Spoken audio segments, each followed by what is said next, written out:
au 1083 de unité drone, début d'entraînement sur le lac de l'Arena, hauteur sol 50 mètres max. Exercice grandeur nature pour ces sapeurs-pompiers.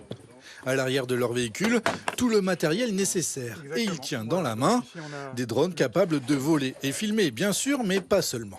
Ici, vous avez la caméra normale et la thermie, l'objectif de la thermie au-dessus. Elle va nous donner précisément aussi la température. Elle va nous dire ici, il y a 170 degrés Celsius.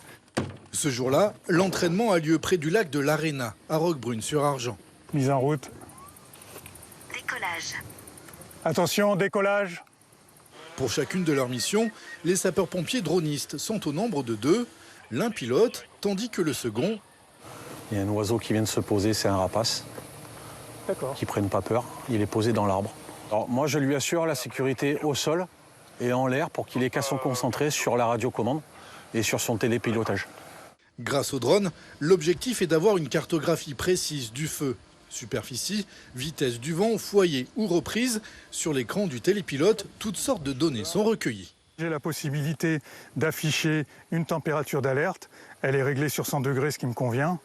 Ce qui veut dire que quand dans le champ que je vais survoler, j'aurai minimum cette température des 100 degrés, j'aurai une alerte avec les coordonnées que je pourrai transmettre au commandant des opérations de secours pour qu'il puisse envoyer ses équipes traiter directement ce point chaud en priorité.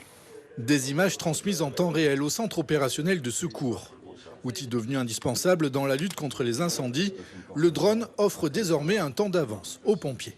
Pour des incendies, c'est extrêmement intéressant concernant la gestion des points chauds et une analyse et même anticiper des mouvements de feu et aider au travers de cette analyse terrain les commandants d'opérations de secours à prioriser des actions sur le terrain.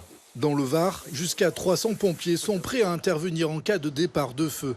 Depuis le début de l'été, une quarantaine d'hectares est déjà partie en fumée.